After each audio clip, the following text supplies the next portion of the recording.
Bom dia, irmão. Bom dia, irmã.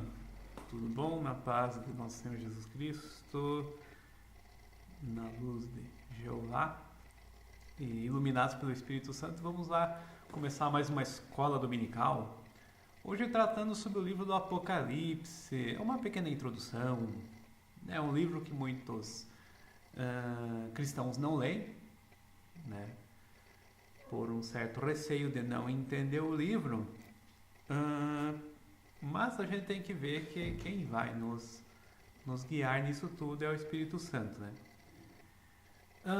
Eu estava lendo material de teologia sobre o tema e existem três formas de interpretar, no modo mais simples aí, né? Sem entrar na gnose e cabala, que depois eu posso falar um pouco. Mas aqui o Apocalipse, ele tem três formas de interpretar, que seria a da pretérita, né? Falar do passado, né? Que foi que o livro do Apocalipse, né? Escrito aí por João, né? Essas igrejas ali da região romana, hoje seria a Turquia, né? 7 igrejas. Ele, quando ele estava preso, né, em exílio ali na ilha de Patmos, né? Ele teve essa visão de Jesus Cristo, teve essa experiência mística de Jesus e ele recebeu todos esses detalhes aqui, né? 7 selos, trombetas, bestas, todos esses temas, né?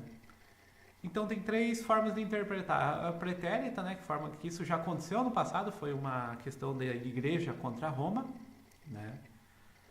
Outra questão é histórica, né, que seria também uma visão da igreja ao longo dos tempos, né?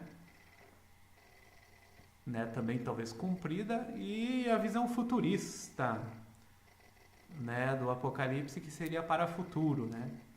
Alguns falam que mas a visão pretérita e a histórica estão erradas, né, ouvindo material de teologia, né?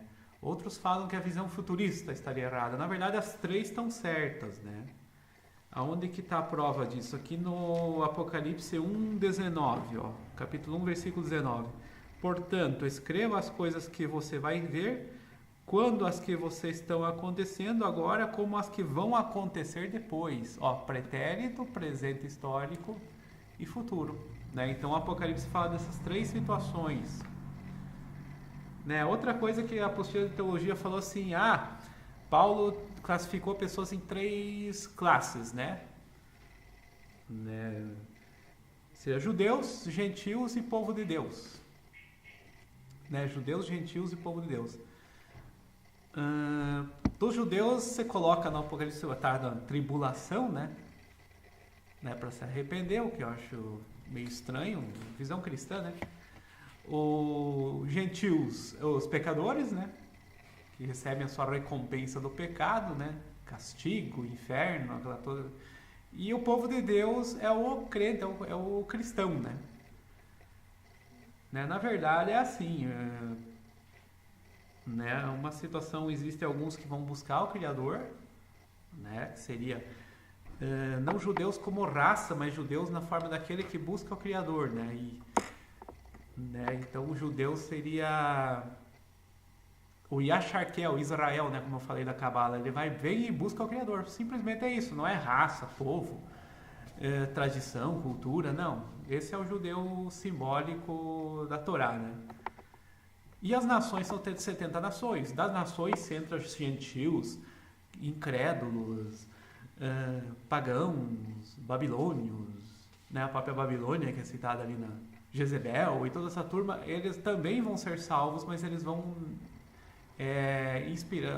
influenciados pelo esse povo que busca Deus, pelo povo que busca o Criador, né? Juntos também. Então, na verdade, é todos juntos ali. Não é, por exemplo, uns salvos e outros não.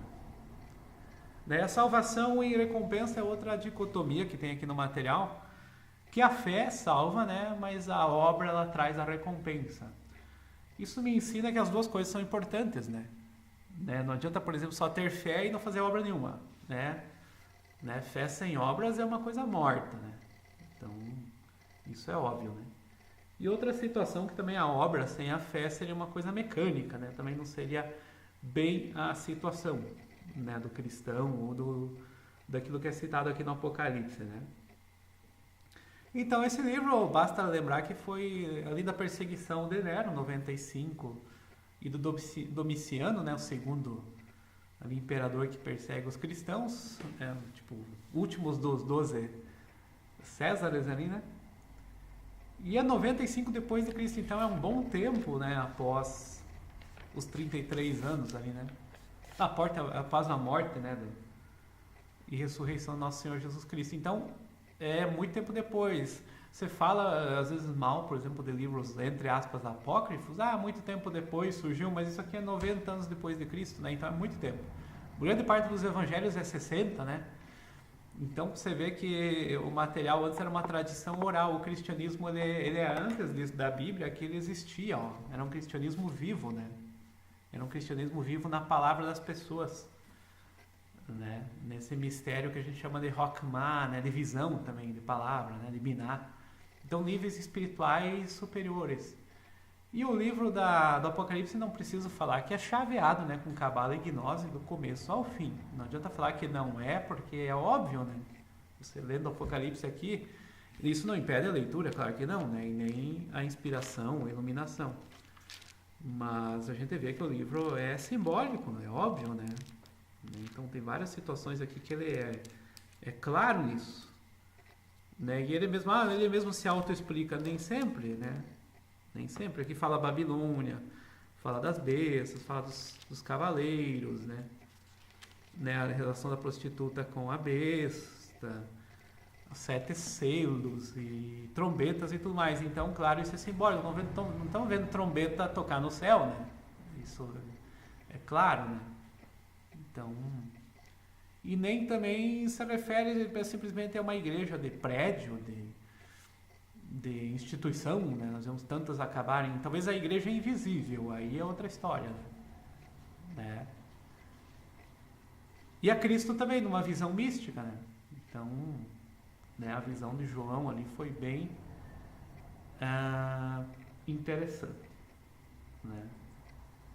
Então nós vemos que a teologia ela tem uma boa explicação, mas ela ainda é limitada, né? E a simples leitura da Bíblia também é limitada, sem chaves e sem tradição, né?